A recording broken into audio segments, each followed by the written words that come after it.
صلی اللہ علیہ وآلہ وسلم کے دیوانوں، ہر قوم ہوتی ہے اور ہر قوم کا ایک قائد ہوتا ہے۔ قوموں کے قائد الگ الگ ہیں، قوموں کے قائد جدا جدا ہیں، اور قومیں پہچانی جاتی ہے اپنے قائد کے اعتبار سے۔ جس قوم کے پاس جتنا خوبصورت قائد ہوتا ہے وہ قوم اتنی خوبصورت ہوتی ہے۔ جس قوم کے پاس جتنا بڑا عالم قائد ہوتا ہے وہ قوم اتنی علم والی مانی جاتی ہے۔ جس قوم کے پاس جتنا دولت مند قائد ہوتا ہے وہ قوم اتنی دولت اور ثروت والی مانی جاتی ہے۔ اس لیے کہ قوموں کا اعتبار قائد کی بنیاد پر ہوتا ہے۔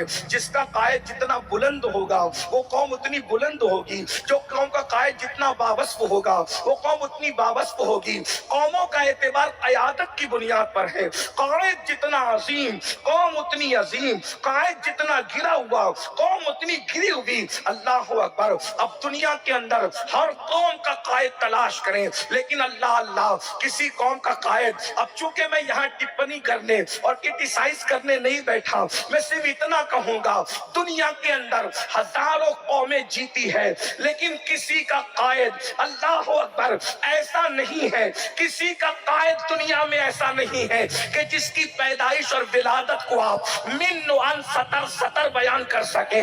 اس لیے کہ بیان کرو گے تو کیا بیان کرو گے کہ جناب نجاست میں لپٹے تھے، جناب روتے ہوئے آ رہے تھے، جناب کے اوپر خون لگا ہوا تھا۔ لوگوں کے قائدوں کا حال یہ ہے، لیکن خدا کی عزت کی قسم زمین کے اوپر آسمان کے نیچے صرف مسلمانوں کا وہ قائد ہے کہ جس کی ولادت کی سطر پڑھی جاتی ہے تو کہنے والے کہنے میں مجبور ہو جاتے ہیں، زمانے میں آئے بہت آنے والے، کوئی غصہ آیا نہ ہو آنے والے، سراجا منیرا لقب پانے والے، چمک تجھ سے باتیں ہیں سب پانے والے، میرا دل بھی چمکانے والے۔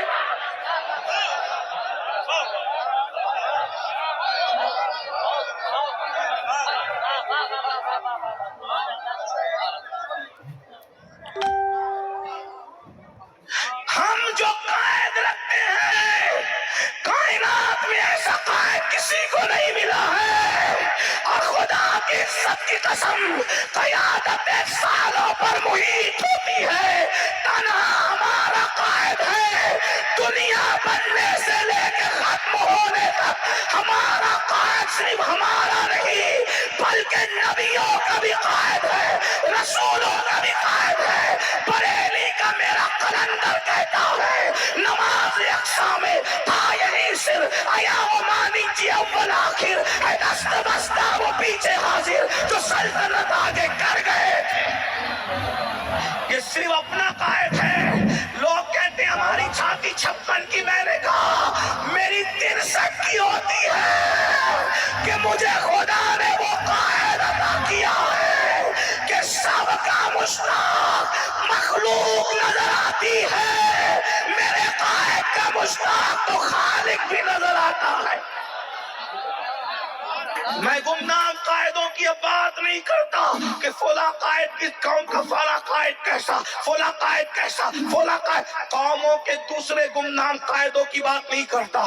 جو نامور قومیں ہیں اب ان کے قائد کو بیان کرتا ہوں، دراصل جن کو ہم مانتے ہیں لیکن ان کے قائد کو بیان کرتا ہوں۔ حالانکہ ان قائدین کو ہم مانتے ہیں لیکن اب میں میرے قائد کو ان قائدین کے ساتھ بیان کرتا ہوں تو تمہیں سمجھ میں آ جائے گا کہ میرے قائد کی شان کیا ہے۔ محمد قدوتنا، محمد رسولنا، محمد قائدنا، محمد قدوتنا، روح فدا صلی اللہ علیہ وآلہ وسلم۔ وہ ہر دور کے نبی ہیں، وہ ہر عصر کے نبی ہیں، وہ ہر زمانے کے نبی ہیں، وہ ہر قوم کے نبی ہیں، وہ ہر خطے کے نبی ہیں، وہ ہر قبیلے کے نبی ہیں۔ قرآن نے تو خطبہ پڑھ کے کہہ دیا وَمَا أَرْسَلْنَاكَ إِلَّا رَحْمَةً لِّلْعَالَمِينَ، آپ تمام عالمین کے لیے رحمت ہے۔ میں عالمین کو نہیں جانتا لیکن قرآن سے اتنا جانتا ہوں، قرآن کہتا ہے الحمدللہ رب العالمین، اس رب کے لیے حمد ہے جو عالمین کا رب ہے۔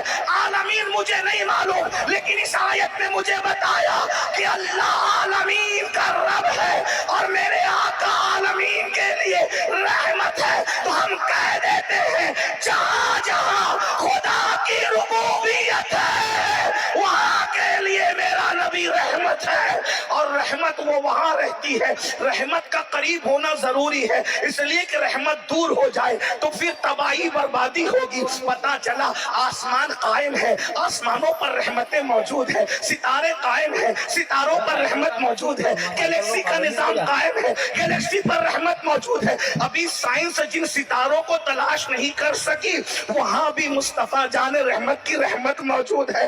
ملا تو اسی میں پریشان ہے کہ وہ مر کر مٹی میں مل گئے۔ ہم نے کہا ستاروں کا نظام جس پہ سائنس کی تحقیق ابھی سربا سجود ہے وہ بھی مصطفیٰ جان رحمت کی رحمت پہ پل رہے ہیں۔ اندازہ تو فرمائے، میں جلدی جلدی وقت کی نزاکت کے اعتبار سے اب پڑھنے لگا ہوں۔ دنیا کا سب سے پہلا قائد جو زمین کے اوپر آیا، خوش نصیبی ہماری یہ کہ ہندوستان کی زمین پر آیا، اس ہستی کو آدم کہتے ہیں۔ ایک جملہ کہہ دوں، اگر بھلواڑہ والے سن سکتے ہیں، برداشت کر سکتے ہیں تو سن لیں۔ اللہ اکبر۔ لوگ کہتے ہیں انسان بندر تھا، بندر سے ترقی کر کے انسان ہوا۔ میں نے کہا کوئی اور بندر کی اولاد ہو سکتے ہیں، اسلام جو ہے ہمیں بندر کی اولاد نہیں کہتا، ہم بندر کی اولاد نہیں، ہم آدم کی اولاد ہے، اسی لیے ہمیں آدمی کہا جاتا ہے۔ اور آدم اتنے خوبصورت تھے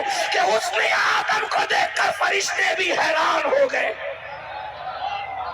کتنا خوبصورت ہوگا وہ ہمارا باپ جسے آدم کہتے ہیں، لیکن خدا نے زمین پہ اتارا۔ اگر وقت ہوتا تو اس زمین کی فضیلت بھی پڑھتا، لیکن چونکہ آپ کے پاس اتنا ٹائم نہیں، میں جلدی جلدی سے بات پڑھنے لگا ہوں۔ حضرت آدم علیہ الصلوۃ والتسلیم قائد ہے، رہنما ہے، لیکن اللہ آدم علیہ السلام کی شان یہ ہے، توجہ، آدم علیہ السلام کی شان یہ ہے، اللہ ارشاد فرماتا ہے انی جاعل فی الارض خلیفہ، کہ میں زمین پر اپنا خلیفہ بنانے والا ہوں۔ آدم ہمارے ابا ہے نا، بولو بھائی ہے کہ نہیں ہے؟ اب سوال پوچھنے میں وقت ضائع نہیں کروں گا، لیکن آپ سپورٹ کریں گے تو مجھے پوچھنا نہیں پڑے گا۔ جتنی محنت علامہ نے کی، جتنی محنت نعت خانوں نے کی، یہ ساری محنت کو تھوڑا میں روکڑا کروں گا، اس لیے کہ ان کی محنت میرے سامنے آئے گی۔ بولو آدم اپنے ابا ہے کہ نہیں ہے؟ الحمدللہ۔ ایک جملہ کہہ کے آگے بڑھوں، کسی کو چھیڑنا نہیں چاہتا۔ جو باپ کے نقش قدم پر رہے وہی اولاد باپ کی وفادار رہتی ہے، جو باپ کی غدار ہو جائے وہ باپ کے نقش قدم پر نہیں رہتی۔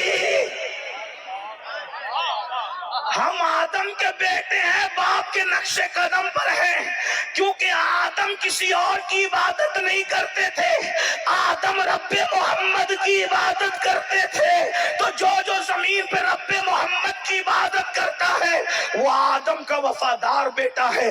جو کہیں اور چلا گیا ہے اس کے لیے جملہ کل کہہ دوں گا کسی جلسے میں، یہ کہنے کا وقت نہیں، ذرا توجہ فرمائے، غور سے سنیں۔ حضرت آدم علیہ السلام کے بارے میں قرآن کہتا ہے یہ قائد ہے اس دور کے، لیکن اللہ اکبر، حضرت آدم کے لیے کہا انی جاعل فی الارض خلیفہ، میں زمین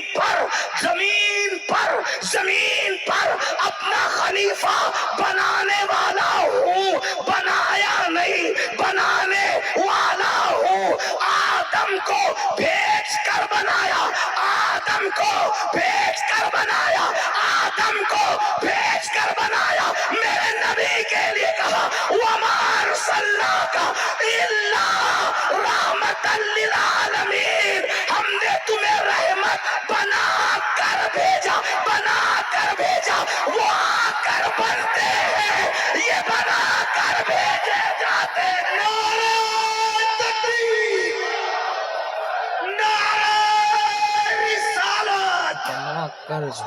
ایک نعرہ میری طرف سے لگا دے، اتنے نعرے کی بجائے ٹائم بھی بچے گا۔ ایک نعرہ محمد ہمارے، ہاتھ اٹھا کر محمد ہمارے، محمد ہمارے، محمد ہمارے۔ آدم کو بھیج کر بنایا، میرے نبی کو بنا کر بھیجا، بنا کر بھیجا، توجہ، بنا کر بھیجا، بنا کر۔ اور کب بنایا یہ کسی کو نہیں پتا، کب بنایا کیا اور پھر آدم کو زمین پر خلیفہ بنانا ہے، یعنی آدم خلیفہ ہے زمین کا۔ لیکن میرے نبی نے لکھا وَمَا أَرْسَلْنَاكَ إِلَّا رَحْمَةً لِّلْعَالَمِينَ، آپ زمین کے لیے رحمت نہیں ہے، جیسے صدیق کے لیے ویسے جبریل کے لیے۔ اور یہ صدیق اور جبریل تو عقل میں آنے کی چیز ہے، جن ذروں میں کائنات بنی ہے جس کا تمہیں پتہ بھی نہیں ہے، ان کے لیے بھی نبی رحمت۔ ابھی علامہ صاحب درود شریف کی فضیلت بیان کر رہے تھے، شان آدم سنیں اور پھر